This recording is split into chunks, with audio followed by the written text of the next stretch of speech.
Hey everyone, Mr. Happy here, and welcome back as we continue our Stormblood retrospective. Now, up to this point, we've had a lot of positives to say about the Stormblood expansion. Whether or not you feel a certain way about the story, we've had our first ever Ultimate. We've had the introduction of Eureka, and we've had a ton of quality of life updates to the game that are still appreciated to this day. That's fairly standard for an expansion, but other than the initial hiccups with things like Cold Steel, we're looking at an expansion that's just kind of been knocking it out of the park. However, 4.3 would have the expansion's first slip up and a couple of uncertainties. However, it has given people more long-term content that is still relevant to this very day. And that is something that Stormblood can always be appreciated for. So let's get to talking about patch 4.3 for Final Fantasy XIV. Of course, I gotta knock this out right from the beginning. Main scenario. It was the technical finale of Stormblood, and with that came a trial that was definitely unexpected and to this day very much appreciated, in that of Tsukiyomi. An incredibly well-told story within a trial itself.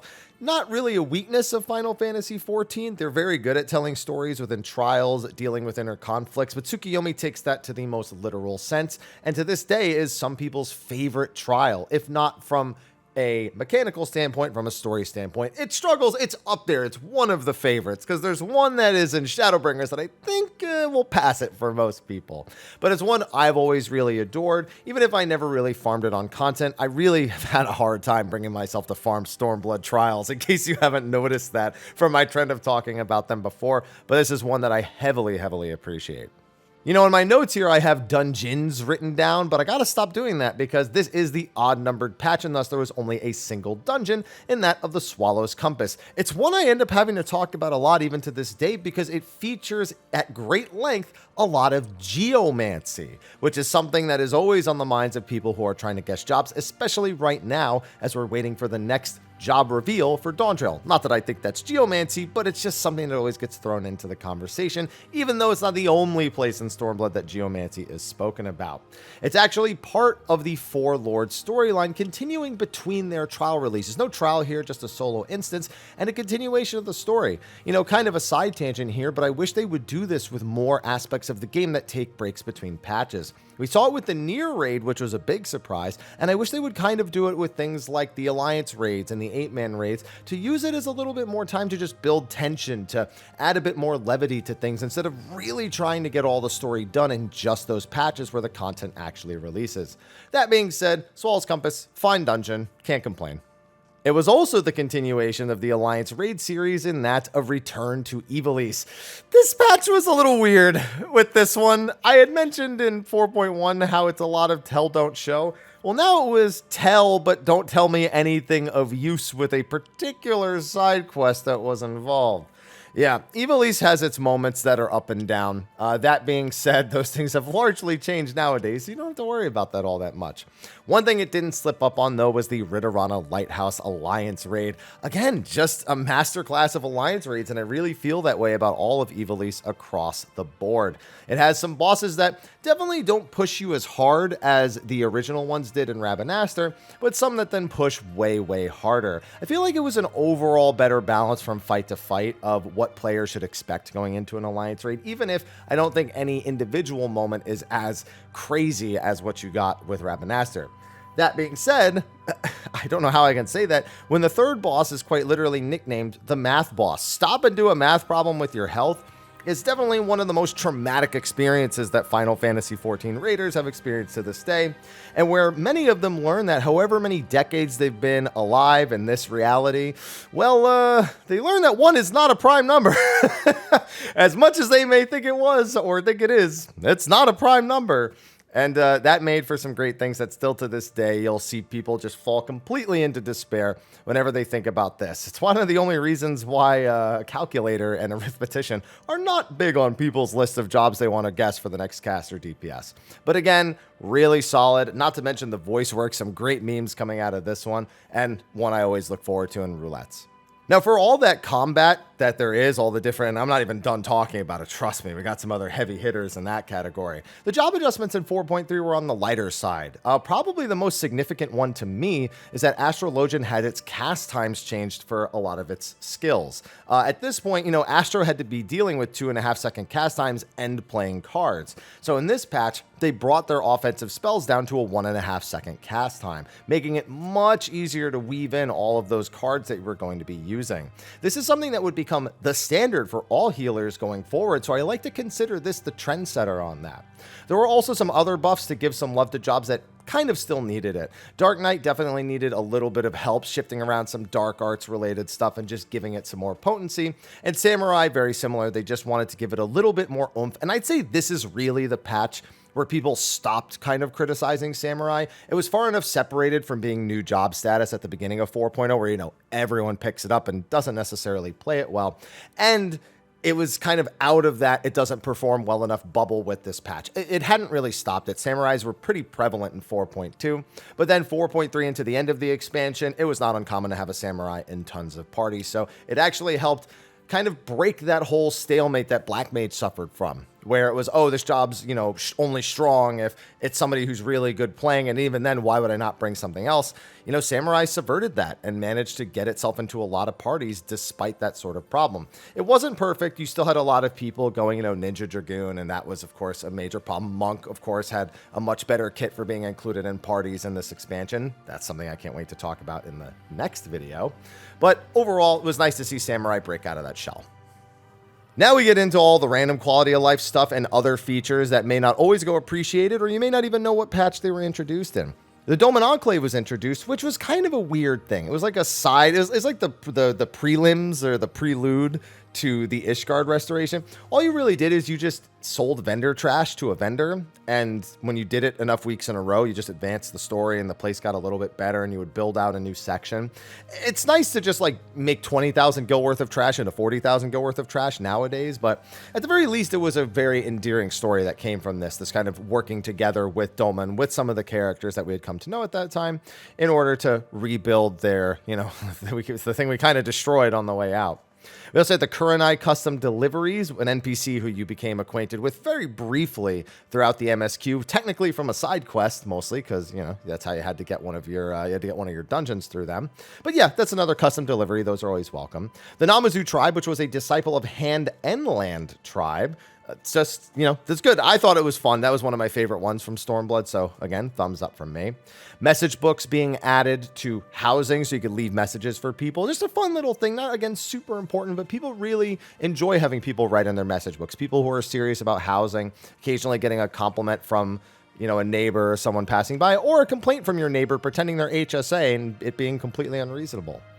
In terms of more combat-related quality of life and updates, we had the Eureka Challenge logs. Now, Eureka Animos I had mentioned in the previous video as being kind of contentious, where it essentially boiled down to needing to do these elemental levels and then darting around the zone, killing monsters, spawning NMs, and just doing that, you know, ad nauseum. But a big thing was the ability to catch up. You know, when you were leveling up in Eureka, while you could do that and while it was effective, regardless of your level, people didn't really care about the monster-to-monster EXP.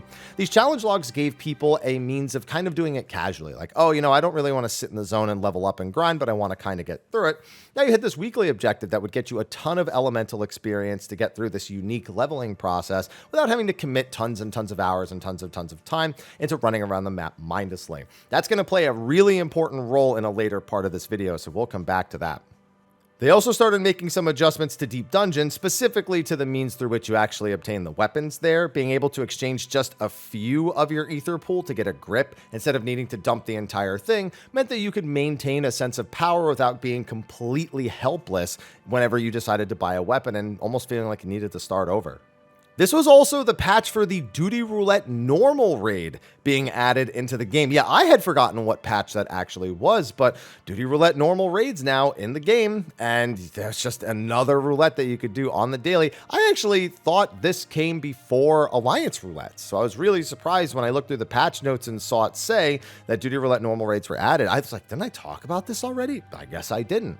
They also made changes to the PvP frontline modes, specifically which ones you were allowed to do. As you may be aware, nowadays it just kind of rotates day to day into which frontline you're going to be able to do, and that was introduced in patch 4.3. I've never been a huge fan of it. I understand that it's specifically because PvP is not like uber popular, that they don't want to split the populations between the different modes, but it's always been just such a strange band-aid to me versus, I don't know, making more desirable modes or making other updates that might get people more interested. They also made some sweeping changes to the secure mode, which is fine. You know, it wasn't really that popular at the time and it needed it. And Crystal Tower, they kind of undid a change they had just made in the prior patch. They made it so that Crystal Tower had these rotating objectives, like it wasn't always the same layout every time. And I think that's a really cool kind of random element that you need to factor in whenever you zone in, like, okay, where are my points of strength on this map? And then they just took that away in 4.3. So not only did they get rid of the other maps in favor of this map that was adjustable and was like somewhat random between like 3 or 4 layouts, they then got rid of the 3 or 4 layouts. So again, just continuing the trend of seemingly stripping things from PvP that I appreciated, but they did it there. That's probably the only weak thing, but PvP for 14, I've never really used it to judge. So, and I don't think anyone does, and I think that's why you hear a lot of people talk about how strong Stormblood was, because quite frankly, literally nobody even remembers when these PvP changes happen. Somebody out there probably does, but most people who are saying things like I say, it's not even part of the conversation. Oh, and a fun little thing, upgraded crafted gear was also in this patch. I almost missed that note that I have here. Yeah, you could take your crafted gear and then trade it into an NPC with some resources and upgrade it 10 item levels. Something you could still do to this day every patch. It's always a question of, should I do it or is it worth it? You know, do I want to give up 5 melds for the extra 10 item levels? Left side pieces, the answer is most of the time yes. Right side pieces, it's a maybe I don't want to. It does depend a little bit, but that was introduced at 4.3. However, it's the 4.3X series where we get some really high highs and some pretty low lows for Stormblood. 4.31 was the introduction of the second ultimate encounter, and that's of Ultima Weapon Ultimate, realistically called the Weapons Refrain. This is by far the most intriguing ultimate in terms of its design, because it set a new precedent that would be, I think, not even better executed in other ultimates, but more difficult ultimates would execute it, use it as a blueprint, I suppose. So Ultima Weapon Ultimate was designed, and this is said by the creator, the director of combat for this fight, it was made to be a streamable fight. They wanted people to live stream it, to broadcast it, and for it to have a lot of spectacle and mystery, and that it would be appealing to all people who were watching it. And I'd say that more than UCOB, the Weapons Refrain defined the popularity of Ultimate streaming as a whole.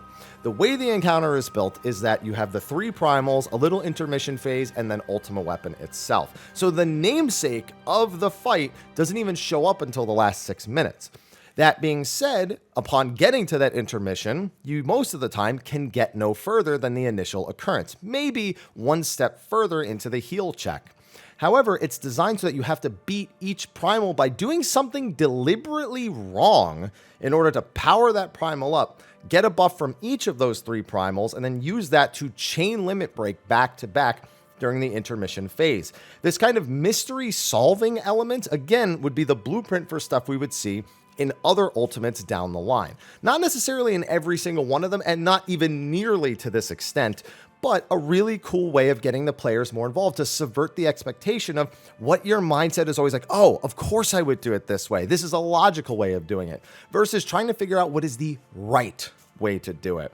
And while Ultima Weapon Ultimate is a laughing stock right now, it is, most people who do ultimates will not even call it an ultimate. They say it's technically Savage Plus, or they'll give it some other demeaning nickname.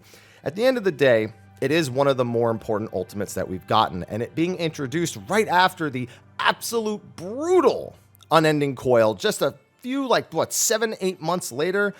Whew, it was a welcome it was a welcome pace comparatively, very fast paced, much faster fight, like 3 or 4 minutes less on the clock by the time that you beat it, and an overall testament to what they were aiming for at the time. As much as, it's not that big now, it's something I have to appreciate, especially as someone who had quite the time doing it on content.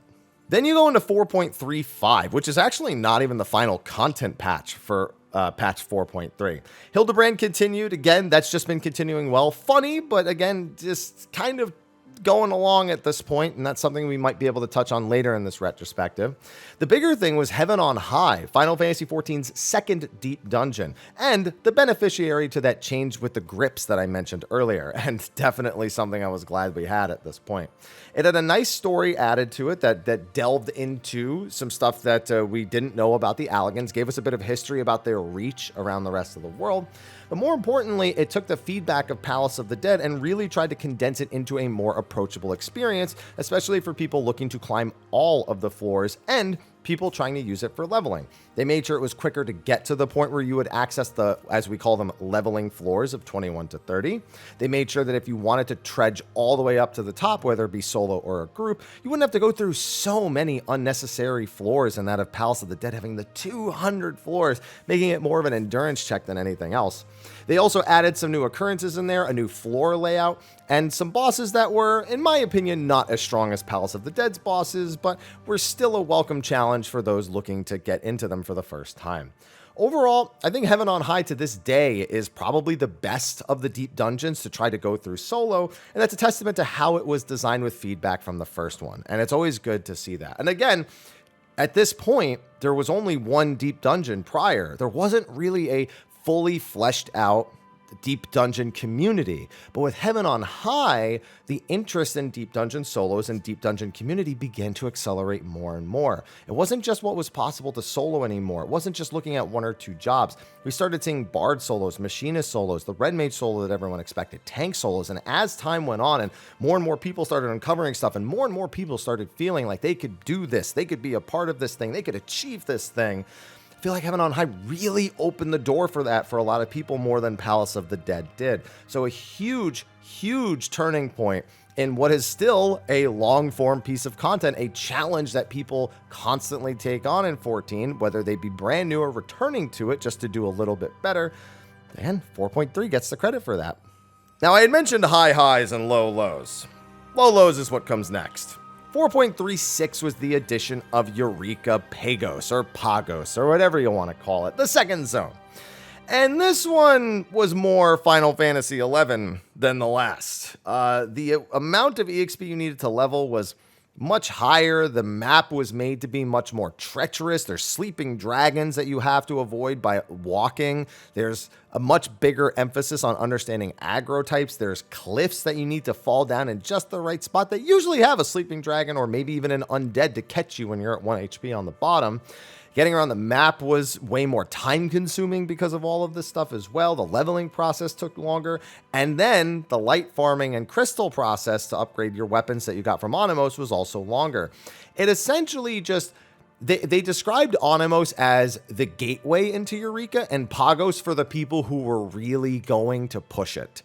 And that was not that welcome. There are a few people who liked Pagos. They liked the whole needing to team up and grind enemies for hours and hours and hours just to get one level. Again, a true testament to what Final Fantasy XI would ask you to do. But it was made very apparent that the game was not really made for this particular activity to this capacity, because with Final Fantasy XI doing that, it's not like an APM heavy game. You know, you usually are waiting for particular moments to use actions and not constantly trying to press all your buttons and do your perfect rotation in order to chain these mobs together in a really specific thing. You were still trying to chain mobs together in 11, but not like this. And so it was exhausting. It was tiring. And not to mention, if you ever did it without a friend and you got too out of the way with the level range of everyone else, that you just couldn't play with them anymore because they would either stop your leveling or you would stop theirs. So it really struggled. And it wouldn't be until sometime later when they made a ton of adjustments to it that it would kind of hit an okay spot where it felt a little bit more like Onimos, but just mildly less inconvenient. Nowadays, Pagos is actually, in my experience as someone who's tested it, I find Pagos to be a little faster than Onimos to get through. But that's if you have the knowledge of how the zone works, where to go, what kind of is the ideal leveling process in there, a few tricks that are very specific to Pagos, or at least are far more abusable in Pagos than in the other zones. The wolf farming trick for light, which you can also use for experience, all that stuff. But on content, it was really badly received. And I think rightfully so. I even said, you know what, you want me to play 11? I literally just resubbed to 11 instead of playing Pagos. I'm not even kidding. I said, you want me to play it so bad? I'm gonna go play it. All right. I'd rather just do it over there at this point. So that's a really low low. Fortunately, it wasn't a long-term low. It scares people a little bit nowadays when they think about going into Eureka, but I promise you it's not that bad. I have an entire video series on it, so please, if you're bored waiting for Dawn Trail and you haven't done Eureka, please go give that a look. But even at Final Fantasy XIV's lowest point in Stormblood, they still had a high point, because 4.36 was also the introduction of the Monster Hunter collaboration. In case you didn't know, there's a Rathalos fight in Final Fantasy XIV, and this is when it was introduced. I don't usually advocate for collaborations. I expect them from time to time, and then some of them surprise me, like this and the Fall Guys one. But this was a very welcome collaboration. Permanent to the game. Final Fantasy XIV's Monster Hunter collaboration has never gone away, and it will never go away, supposedly. On top of that, it was 2 encounters. One that was more casual, that focused a lot on Monster Hunter mechanics being at the forefront, you know, having potions, the limited healing, having a certain number of deaths. And then they made an extreme version, which was even closer to that. You know, you not only had the fact that you had the limited carts, but you had less of them. You only have 3 deaths until you're no longer able to get more resurrections. On top, and it's not even just that, it's 3 deaths and then you fail, like it would be in Monster Hunter. You have the limited number of potions, the healing completely cut off, needing to aim for the tail, aim for the head. You even need to carve Rathalos after you actually kill it. That's true in normal mode as well. So it was just a really fun and unique addition with a Rathalos mount to boot. Like, it just got rewards across it got rewards right across the board. It got the experience right across the board, and it was permanent content. Is permanent content. So that's a big W for me. And there's a lot of expectation that one day maybe we'll get another one. And I mean another Monster Hunter collaboration. Yoshi P gets asked about this like yearly. Can we get another one? And he's like, I'm going to send Nidhogg to Monster Hunter. And then he said he wants Diablos for Final Fantasy XIV next time they do it. And it's, you know, you did the right thing when your community is constantly going, please give us another one. And I think it would be a pretty good idea. So I'm not expecting it, but a lot of people are, and I am very okay with the idea. So with 4.3, you could just see a lot of excitement that has waned about certain things over time. Obviously, Uwu's not as exciting as it was before. Pagos still scares people, and deep dungeons are deep dungeons. They're not popular amongst the masses all the time, but they've cultivated things in the community that have had long-standing effects. Eureka is content that all these years down the line is still relevant. Pagos among the most populated zones because of the types of items that are available in there. Heaven on High, a staple in getting into deep dungeons. Soloing, Ultima weapon, pretty much how we introduce players to ultimates when we want them to start trying them out. These are all really long-standing things that don't just reflect the patch they were released on, but reflect the status of the game now. So 4.3, we're a little bit past the halfway mark now, and we only have 2 more patches to talk about until we're done with our Stormblood retrospective. So hopefully you're looking forward to those 2 videos. Be sure to like and subscribe to this one. Let me know what you remember about 4.3 or your perception on some of the content that I've talked about and my maybe glossy-eyed descriptions of them in the comment section of the video below. Anyway, thanks for watching, and I'll see you in the next one. Until then, bye-bye.